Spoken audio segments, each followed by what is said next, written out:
ये conference एडुफैम international academy के ज़ेर एहतमाम हो रहा है और हमारी एकेडमी यूएई बेस्ड एकेडमी है। तो ये जो मॉडल है एआई, ये आप अपने प्रोग्राम में किस तरीके से इस्तेमाल कर रही हैं? सबसे पहली बात तो ये कि ये ख्याल कि एआई है क्या, मुझे इसलिए आया कि मुझे लगता है ना, चलो तुम उधर को हवा हो जिधर की। ये मैंने देखा ज़माने का रुख होता है और हर कोई एआई एआई एआई कर रहा है कि एक ऐसी बला आ गई है जो हर कॉमन मैन को जानने की ज़रूरत है। किस तरह के लोगों को आप इसमें अट्रैक्ट करना चाहते हैं? ये प्रोग्राम इंडिया में है लेकिन ये एक ग्लोबल प्रोग्राम है और इस तरह के ग्लोबल प्रोग्राम्स हम इससे पहले दुबई में भी, मालदीव्स में भी कर चुके हैं, सिंगापुर में भी कर चुके हैं। एक अपने बिजनेस की शुरुआत करना चाहता है, आपके पास किस तरह के एक्सपर्ट्स हैं कि इस इतने लोगों को जो आप बुला रही हैं, क्या उनकी जो तशनगी है वो पूरी हो पाएगी? यूके के एक्सपर्ट्स हैं, मलेशिया के एक्सपर्ट्स हैं, मालदीव्स के एक्सपर्ट्स हैं। इसमें किसी के साथ भी कुछ ऐसा डिस्क्रिमिनेशन नहीं होगा। हमारे पास जितने लोग भी जुड़ेंगे वो एक परमानेंटली हमसे एक फैमिली जैसा रिश्ता होगा। कॉलेज का स्टूडेंट या एज ए एंटरप्रेन्योर जो जिसने अभी शुरुआत की है, क्या आपको लगता है कि हिंदुस्तान में खास तौर से बिजनेस और वुमेन का फुकदान है? चैलेंजेस बहुत ज्यादा हैं। खवातीन भी अपने आप को अपडेट करें। अगर आपको गेन करना है जिंदगी में तो आप देना सीखिए पहले। अगर हम कहें कि डॉक्टर हलीमा सादिया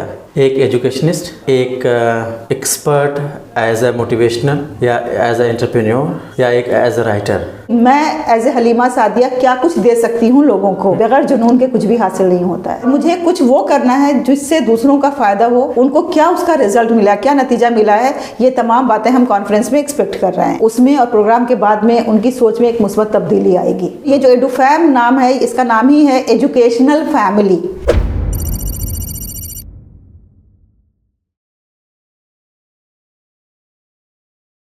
सदा टाइम्स में आपका इस्तकबाल है। शुक्रिया।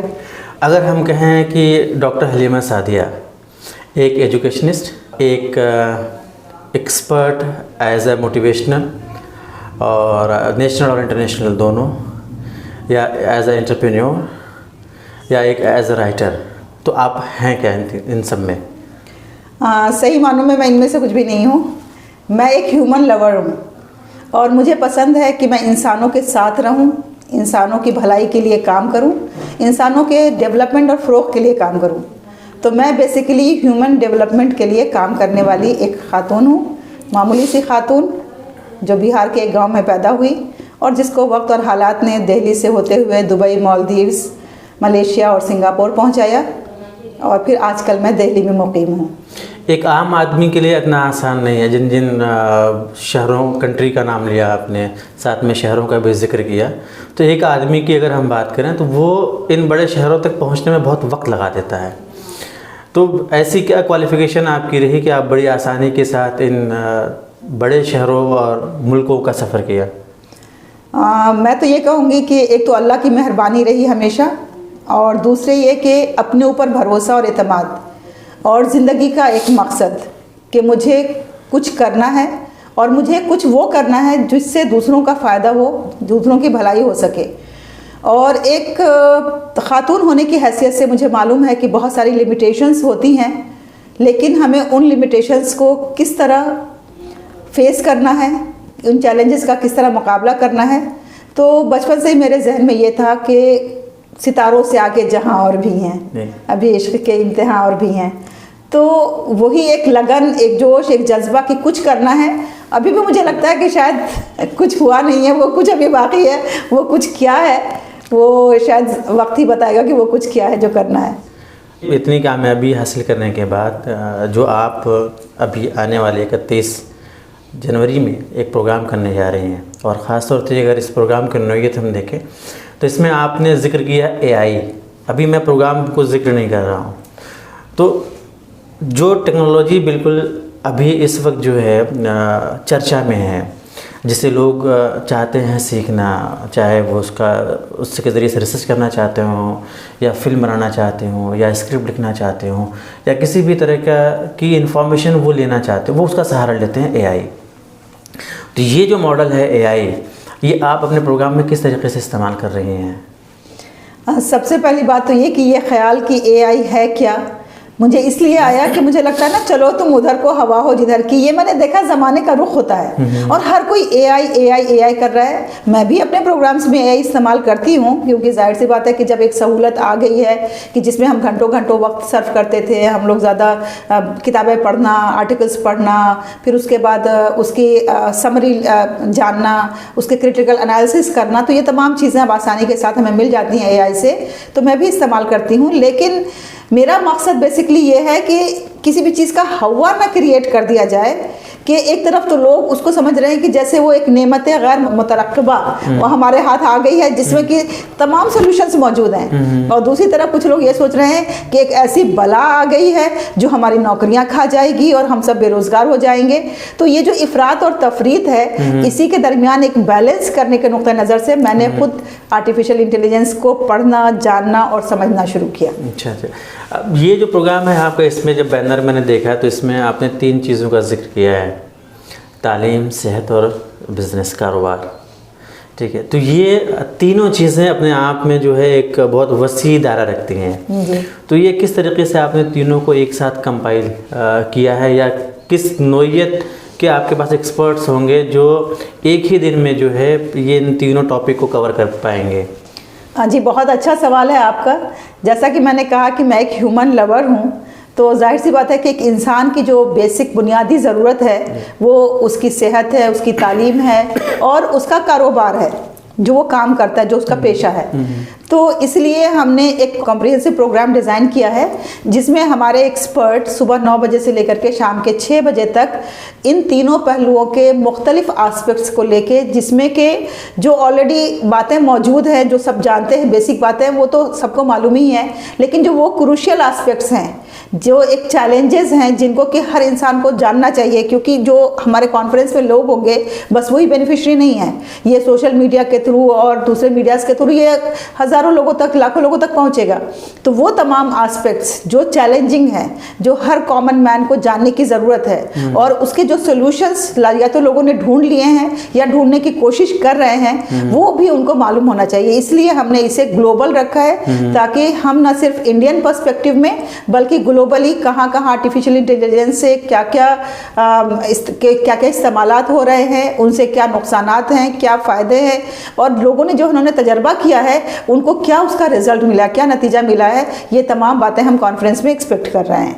ओके, तो इसमें जो ये जो आपने SDG सस्टेनेबल डेवलपमेंट गोल्स जो है, ये क्या है इसमें? देखिए, हमारी जो भी कॉन्फ्रेंस है, चूँकि ये कॉन्फ्रेंस एडुफैम इंटरनेशनल एकेडमी के ज़रिए ज़ेर एहतमाम हो रहा है और हमारी एकेडमी ये UAE बेस्ड एकेडमी है जिसके तहत हम सस्टेनेबिलिटी के लिए काम करते हैं।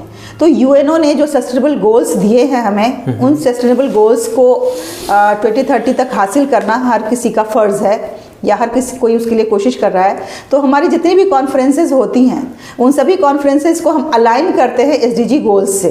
तो हमारी ये कॉन्फ्रेंस भी जो है वो SDG गोल से अलाइंड है, क्योंकि जो क्वालिटी एजुकेशन है वो हमने सस्टेनेबिलिटी इन एजुकेशन से अलाइन किया है, ऐसे ही हेल्थ सेक्टर को भी अलाइन किया है, ऐसे ही बिजनेस को भी अलाइन किया है। और जब हम बात करते हैं एक आम इंसानी ज़िंदगी के बढ़ोतरी की या उनके डेवलपमेंट की, उनके विकास की, तो उसमें एक चीज़ आती है जिसको कहते हैं रिस्पॉन्सिबल कंजप्शन एंड प्रोडक्शन। तो ये एस्पेक्ट भी हमारे कॉन्फ्रेंस का एक बहुत नुमायाँ हिस्सा होता है कि आज हम इस दौर में कहाँ जा रहे हैं, और ये जो एक ह्यूमन रेस है जिसमें कि हर चीज़ की एक होड़ लगी हुई है, ज़्यादा से ज़्यादा सामान, ज़्यादा से ज़्यादा कपड़े, ज़्यादा से ज़्यादा ज्वेलरी, ज़्यादा से ज़्यादा ऐशो आराम के सामान, लग्जूरियस लाइफस्टाइल, ज़्यादा से ज़्यादा पैसे। तो ये जो एक होड़ है, ये अगेंस्ट है रिस्पॉन्सिबल कंजम्पशन एंड प्रोडक्शन के। तो इस पर हमें कैसे एक बैलेंस और मुतवाज़िन ज़िंदगी, जो कि हमें जो हमारी मजहबी किताबें हैं, हमारे रिलीजन्स हैं, मैं किसी एक की नहीं, सभी रिलीजन्स में ये सिखाया गया है कि एक बैलेंस और मुतवाज़िन लाइफ गुजारी जाए। तो क्या AI अलाइन है उससे, या AI कुछ ऐसी सोच डेवलप करता है जो उससे अलाइन नहीं है? तो ये भी एक बहुत ही क्रूशियल सवाल है जिस पे हम वहाँ पे बात करेंगे। इसके बाद जो है मैं ये जानने की कोशिश करूँगा, क्योंकि ये आप AI मॉडल है जो आपका प्रोग्राम है, और इसमें जो है किस तरह के लोगों को आप शामिल करना चाहते हैं? ख़ास तौर से मैं जानना चाहूँगा कि क्या आप अपने प्रोग्राम में सिर्फ़ और सिर्फ उन लोगों को शामिल करना चाहते हैं जो सक्सेस लोग हैं, या इसमें वो लोग भी शामिल हैं जो स्टूडेंट हैं, या सिर्फ वो लोग जो मेल हैं या फीमेल हैं, तो किस तरह के लोगों को आप इसमें अट्रैक्ट करना चाहते हैं? देखिए, इस प्रोग्राम का जो हिस्सा है वो तो सबसे पहले हमारे सामने आएंगे पॉलिसी मेकर्स, यानी जिनके सामने जब हम कुछ बातें रखें तो वो इस अथॉरिटी पे हों कि वो उस पर गौर कर सकें। उसके बाद फिर आएंगे हमारे सामने इंडस्ट्रियलिस्ट, जो कि एआई को अपनी कंपनीज में, अपनी इंडस्ट्री में, अपने ऑर्गेनाइजेशंस में बरत रहे हैं और देख रहे हैं, और वो अपनी बेस्ट प्रैक्टिसेस शेयर करेंगे। फिर आते हैं हमारे सामने यूनिवर्सिटीज़, कॉलेजेस और स्कूल्स के जो असातिज़ा हैं, जो लेक्चरर्स हैं, प्रोफेसर्स हैं, वो अपने जो उन्होंने रिसर्च की है इस फील्ड में, आर्टिफिशियल इंटेलिजेंस के फील्ड में, वो अपने रिसर्च की जो फाइंडिंग्स है उसे शेयर करेंगे। उसके बाद फिर आते हैं एंटरप्रेन्योर्स और स्टार्टअप्स, यानी जो इस फील्ड में काम करना चाहते हैं, तो उन्हें वहां से काफ़ी नुमाइंदगी मिलेगी, काफ़ी नेटवर्किंग मिलेगी, और उनको फंडिंग के भी आसार उनके लिए नुमायां हो सकते हैं। इसके बाद फिर बारी आती है उनकी जो वाकईतन कीन लर्नर्स हैं, जो सीखना चाहते हैं, कोई भी नई चीज़ जो दुनिया में आई है वो उसके बारे में तफसील से जानना चाहते हैं। तो उसमें हम स्टूडेंट्स को, टीचर्स को, प्रोफेशनल्स को, जो कॉमन ह्यूमन बीइंग है, इवन जो घरों में भी हैं मर्द और ख़वातीन, वो सब भी इनवाइटेड हैं, ताकि वो समझ सकें और इसकी गहराई तक जा सके कि आर्टिफिशियल इंटेलिजेंस आखिर है क्या। तो in one word, it's open for all. ठीक है, चलिए, ये बड़ी अच्छी बात है कि आपने तमाम लोगों को इसमें शामिल करने की दावत आप दे रहे हैं। लेकिन कभी कभी ये आता है कि जब इस तरह का प्रोग्राम होता है और बड़ी उम्मीदें लेकर जो है तलबा, असातिज़ा, बिज़नेस और वुमेन या वो लोग जो इस मैदान में काम करना चाहते हैं, जब वो प्रोग्राम अटेंड करते हैं तो फीडबैक में ये भी सामने होता है कि हम जो सोच कर आए थे हमें वो चीज़ हासिल नहीं हुई है, क्योंकि एक्सपर्ट्स को जो बोलना था एक्सपर्ट्स ने वो बात नहीं की, वो उन्होंने अपने सिर्फ तजर्बात शेयर किए। लेकिन यह है कि ठीक है, तजर्बात अपनी जगह हैं, वो भी फ़ायदेमंद होते हैं, लेकिन ये कि एक स्टार्टअप करने वाला है, एक अपने बिज़नेस की शुरुआत करना चाहता है, चाहे वो किसी भी मैदान में हो, तो वो कुछ चीज़ें उसके जहन में होती है कि मैं जाऊँगा, मुझे रोड मैप मिलेगा कि मुझे किस तरीके से बिज़नेस शुरू करना है, चाहे वो टेक्नोलॉजी में हो, चाहे वो एजुकेशन में हो, चाहे किसी भी फील्ड में हो।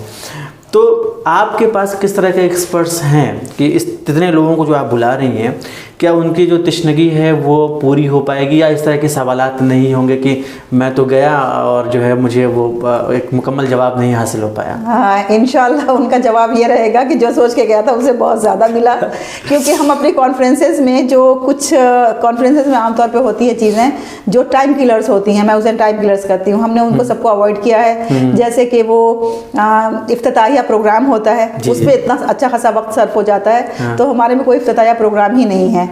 बराह रास्त हम शुरू कर रहे हैं की नोट एड्रेस से। उसके बाद बराह रास्त जो है वो एक हाई इंटेलेक्चुअल सेशन होगा, जिसमें जो हाई इंटेलेक्चुअल लोग हैं, जो इस फील्ड के एक्सपर्ट्स हैं, वो अपनी बातें रखेंगे। उसके बाद फिर पैनल डिस्कशंस होंगे। तो रही बात इसकी कि जाहिर सी बात है, ये तो लिमिटेशंस है कि इतने कम टाइम में पूरी तफसीली बात नहीं हो सकती है। तो इसका जो सोल्यूशन हमने निकाला है वो ये है कि हमारे जितने भी एक्सपर्ट्स हैं, अराउंड 25 एक्सपर्ट्स के ख्यालात हम जानने की कोशिश कर रहे हैं। तो इन 25 एक्सपर्ट्स ने अपने तमाम ख्यालात या फिर जो उनके रिसर्च का निचोड़ है, जो उनकी फाइंडिंग्स हैं, उसे उन्होंने एक पेपर और आर्टिकल के फॉर्म में लिख दिया है ऑलरेडी, और हम उसे पब्लिश करेंगे। और वो पब्लिकेशन होगा the voices for greener tomorrow के नाम से, जिसका कि वॉल्यूम 1 ऑलरेडी हम अपनी प्रीवियस कॉन्फ्रेंसेस के जो पेपर्स थे उसे पब्लिश कर चुके हैं। ISBN बुक होती है ये, जिसमें कि हम उन तमाम पेपर्स को पब्लिश करते हैं। तो सेम हम यहाँ भी अप्लाई करेंगे कि जितने भी आर्टिकल्स या स्पीचेस या पेपर्स हमारे पास जमा होंगे फ्रॉम दिस 25 कॉन्ट्रीब्यूटर्स, उनको कंपाइल करके हम the voices for a greener tomorrow volume 2 में शामिल करेंगे, और वो अवेलेबल कराया जाएगा सभी पार्टिसिपेंट्स को, ताकि वो तफसील से उनके बातों को जान सके। और कॉन्फ्रेंस में जाहिर सी बात है कि मुख्तसर सा वक्त होगा, तो जो उसके हाइलाइट्स होंगे और जो इम्पोर्टेंट पॉइंट्स होंगे वो वहाँ पे पेश करेंगे। तो इसका मतलब यह है कि जो एक्सपर्ट्स हैं उनसे जो है जो पार्टिसिपेंट्स हैं वो फर्दर इन फ्यूचर करेक्ट रह सकते हैं, बिल्कुल, ताकि अब उनकी तशनगी जो है वहाँ ख़त्म हो पाए। बिल्कुल, वो ऐसा नहीं कि वन साइड गिवन एंड वाला कॉन्सेप्ट नहीं है। नहीं, वो जो आएंगे हमारे पास, जितने लोग भी जुड़ेंगे, वो एक परमानेंटली हमसे एक फैमिली जैसा रिश्ता होगा। तो ये जो एडुफैम नाम है, इसका नाम ही है एजुकेशनल फैमिली। जी। तो हम एक एजुकेशनल फैमिली डेवलप कर रहे हैं, तो वो सब उसका पार्ट होंगे।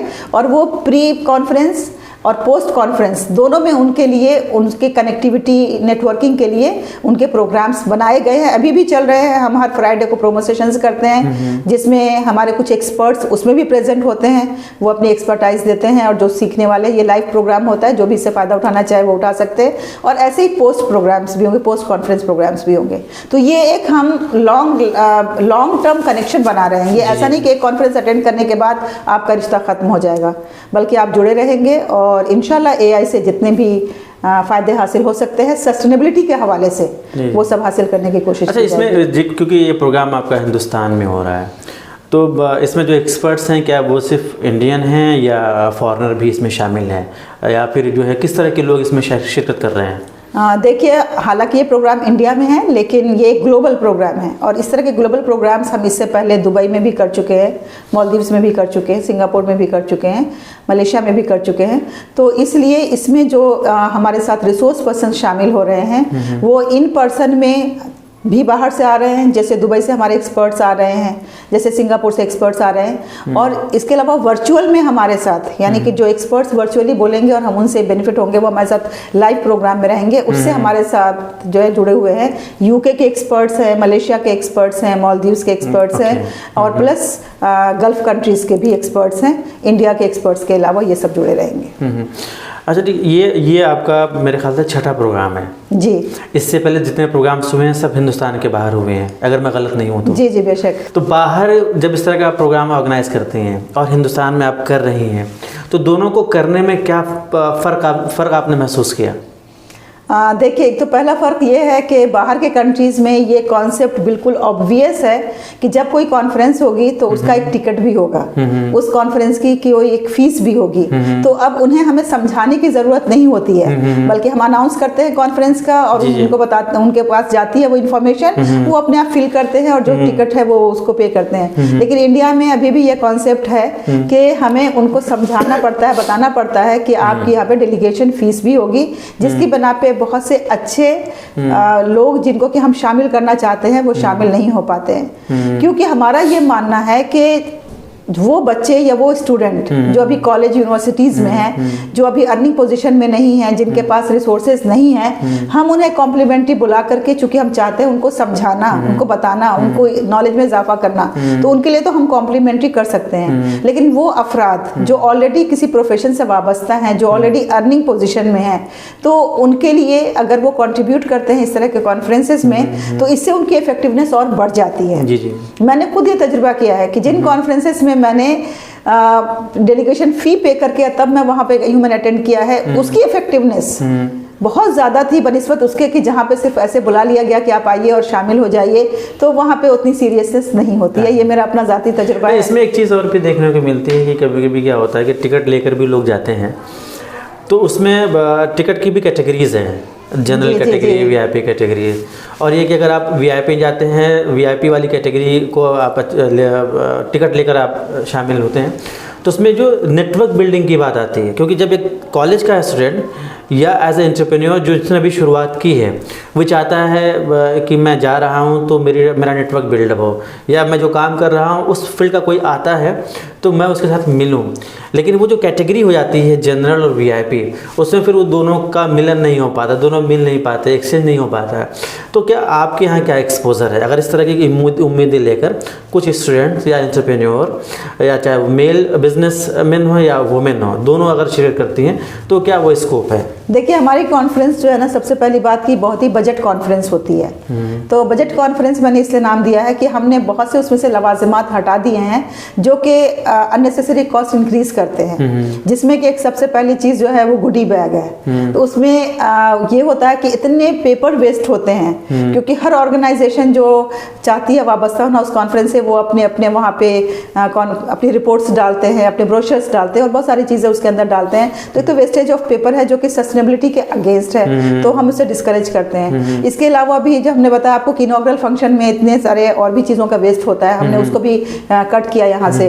और हमारे यहाँ कोई वीआईपी, कोई ऑर्डिनरी का कॉन्सेप्ट नहीं है। जो कोई भी रजिस्टर्ड है इस कॉन्फ्रेंस के लिए, जिसने एक बार रजिस्ट्रेशन कर दिया, चाहे वो उसने स्पीकर किया, चाहे उसने अवॉर्डी किया, चाहे उसने डेलीगेट किया, चाहे उसने स्पॉन्सर किया, चाहे उसने पार्टनर किया, किसी भी हैसियत से किया, now everybody is the part and parcel of that conference and everybody is accessible to everyone.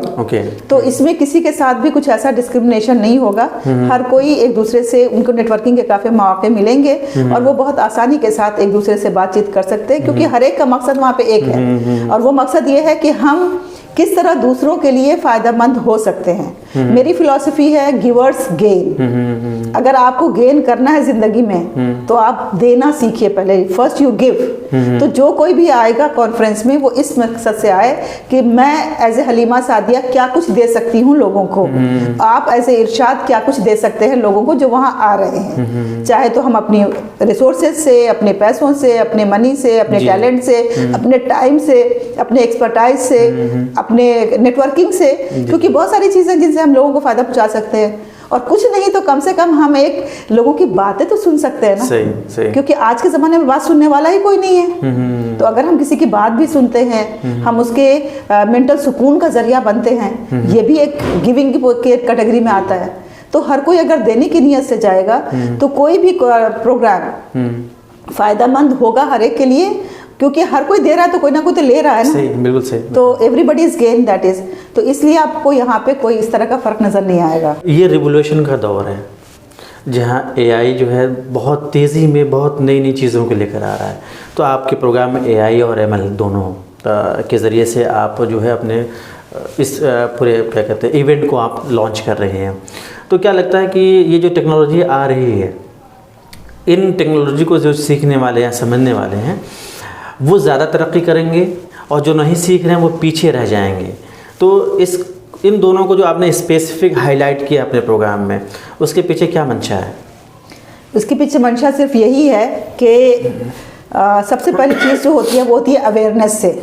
क्योंकि हम अक्सर व बेशतर र्यूमर्स के पीछे भागते हैं कि इसने ये कहा, उसने ये कहा, ये ऐसा ऐप आ गया है, वो ऐसा ऐप आ गया है, और हर कोई सिर्फ बात ही कर रहा है, कोई उसे प्रैक्टिकली करके नहीं देख रहा है। तो एक तो सबसे पहली चीज़ है अवेयरनेस। उसके बाद जो दूसरा स्टेज होगा वो ये होगा कि इसके जो प्रोज एंड कॉन्सेस हैं, जो इसके चैलेंजेस हैं, जो बेनिफिट्स हैं, उससे अवेयर कराना, प्लस प्रैक्टिकली उनको कुछ ऐसे प्रोग्राम्स और कुछ ऐसे टूल्स और कुछ ऐसे ऐप्स से उनको आगाह कराना जिसका इस्तेमाल करके वो अपने अपने फील्ड में उससे फ़ायदा उठा सकते हैं। तो ये अवेयरनेस से स्टार्ट होकर के ये हमारे प्रैक्टिकल एक्सपीरियंशियल लर्निंग तक इस कॉन्फ्रेंस में बात की जाएगी। तो यही हमारा मकसद है कि एआई और एमएल को एक एलियन की तरह ना समझा जाए और ना ही कोई ऐसी चीज़ जो कि हमारी समझ से परे है या हम उसे नहीं कर सकते हैं, या ये तो बड़े बड़े बिजनेसमैन इस्तेमाल कर रहे हैं और उससे अपने बिजनेसेस का मर्जिंग कर रहे हैं। ये हर कोई एक कॉमन इंसान जो मोबाइल हाथ में लेके काम कर रहा है, अभी मोबाइल पे वो रोल्स क्या बोलते हैं उसको, रील्स एंड शॉर्ट्स को स्क्रॉल कर रहा है, वो एआई का इस्तेमाल कर सकता है बहुत आसानी के साथ। अब इसलिए मैं अगर कहूँ एक लफ्ज़ में, बुखारी मुस्लिम जो सही है इनकी किताबें हैं, सबसे अफजल मानी जाती हैं, मन जद्द वजद, जो कोशिश करेगा वो पाएगा। बिल्कुल बिल्कुल, बेशक बेशक। तो जो लोग आजकल इस पे बहुत वक्त ज़ाय कर रहे हैं, आप समझ रहे हैं ना, एक के बाद एक, एक के बाद एक, एक के बाद वो घंटों पता ही नहीं चलते। अब कई बार तो मैंने ये देखा है कि हम बैठे हैं, हम देख रहे हैं वो उस शख्स को या फर्द को किसी महफिल में, उसे कुछ खबर ही नहीं है, या उस खातून को उन्हें खबर ही नहीं कि कोई उनको इतने बगौर देख भी रहा है, क्योंकि वो इतना महव है और आधे घंटे निकल गए, 40 मिनट निकल गए। तो उसके बजाय अगर हम कुछ नई टेक्निक सीखें, कुछ नए ऐप सीखें जिसके ज़रिए हम अपने बिज़नेस को स्पीड अप कर सकते हैं, अपने काम को आसानी के साथ कर सकते हैं कम से कम टाइम में, तो ये अच्छी बात है। क्योंकि जो जितना सीखेगा, ये दौर जो है वो टेक्नोलॉजी का दौर है। इस दौर में जो टेक्नोलॉजी में जितना आगे है वही कौम या वही शख्स या वही फर्द तरक्की करेगा। अच्छा ठीक है, ये होता है कि कोई इंसान कोई भी प्रोग्राम ऑर्गेनाइज़ करता है तो उसके जहन में एक चीज़ होती है कि नहीं, मुझे प्रोग्राम के बाद ये चीज़ें अचीव करनी है या इस प्रोग्राम से अचीव होनी चाहिए। तो आपकी क्या उम्मीद है, वाबस्ता है?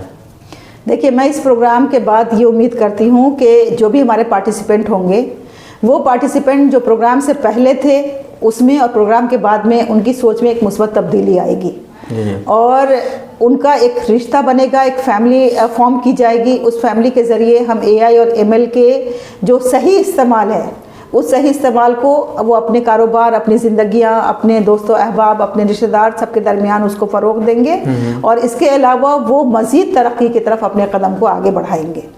तो इसके बाद ये पहला स्टेप है। इसके बाद जो हमारी और भी कॉन्फ्रेंसेस होंगी इंशाल्लाह, मुझे बहुत उम्मीद है इस कॉन्फ्रेंस से। तो इसके बाद जो और कॉन्फ्रेंसेस होंगी वो हम फिर सेगमेंट वाइज करेंगे। तो इस एक्सक्लूसिवली हम जैसे सेगमेंट रखेंगे कि विमेन के लिए, या फिर एक्सक्लूसिवली रखेंगे विमेन लीडरशिप के लिए, या फिर असातिज़ा के लिए, या फिर डॉक्टर्स के लिए, या फिर लॉयर्स के लिए, क्योंकि इसमें अभी हमारे पास मिक्स प्रोफेशनल्स आ रहे हैं।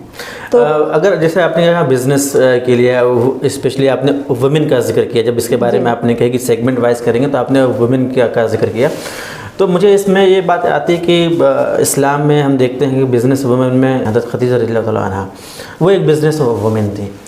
तो अब आपने ग्लोबली बहुत ट्रैवल किया है, बहुत सारी चीज़ों को आपने ऑब्ज़र्व किया हुआ है, तो क्या आपको लगता है कि हिंदुस्तान में ख़ास तौर पर क्या बिज़नेस वुमेन का फुक़दान है, या वो कम पाई जाती हैं, या उनको मौका नहीं मिलता है?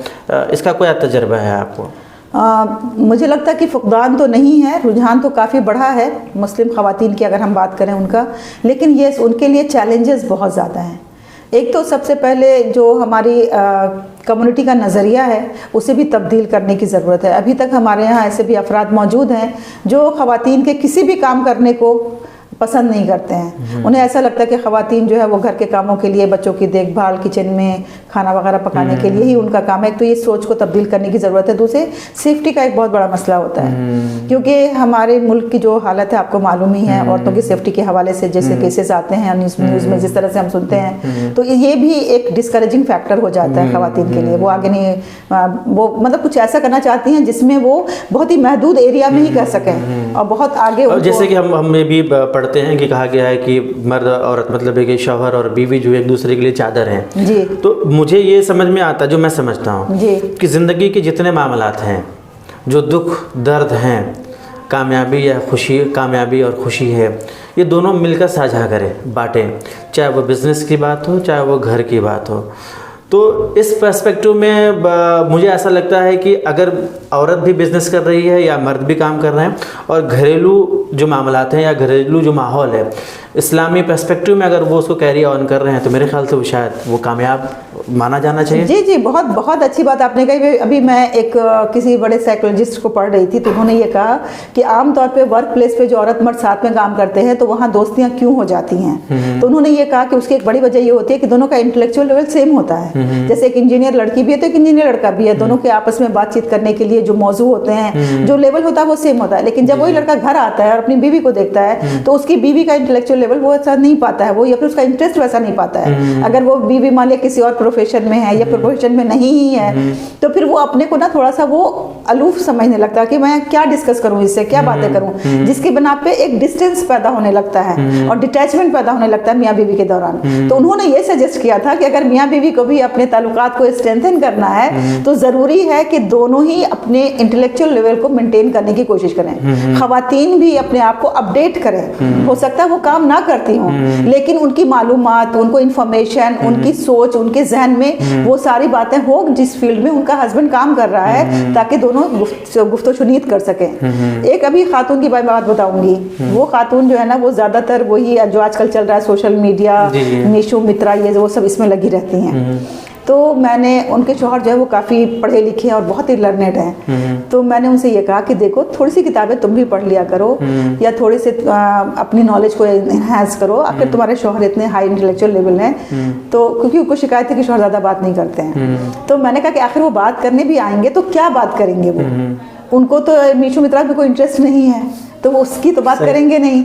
तो जो भी है थोड़ा सा आप बढ़ाइए। तो मैं यही मशवरा देती हूँ तमाम बहनों को कि अपना इंटेलेक्चुअल लेवल जो है ना, जो हस्बैंड वाइफ के दरमियान जो कॉम्पेबिलिटी है वो दोनों का साथ होना चाहिए कि दोनों एक दूसरे के लिए के साथ साथ चलने वाले हों, एक दूसरे की समझ को, एक दूसरे के पसंद नापसंद को समझने वाले हों। तो इस तरह से एक अच्छा रिश्ता बनता है। मेरा आखिरी सवाल, अगर मुझे बताना हो कि डॉक्टर हलीमा सादिया क्या है बहुत मुख्तसरन, तो वो क्या होगा? देखिए, डॉक्टर हलीमा सादिया एक हमदर्द खातून हैं जो एक दर्द भरा दिल रखती हैं अपने तमाम भाई बहनों के लिए, और वो चाहती हैं कि हम सब अपनी ज़िंदगी का एक मकसद मुतय्यन करें और उस मकसद के लिए दामे दरमे सुखने कल में लग जाए, और बग़ैर जुनून के कुछ भी हासिल नहीं होता है।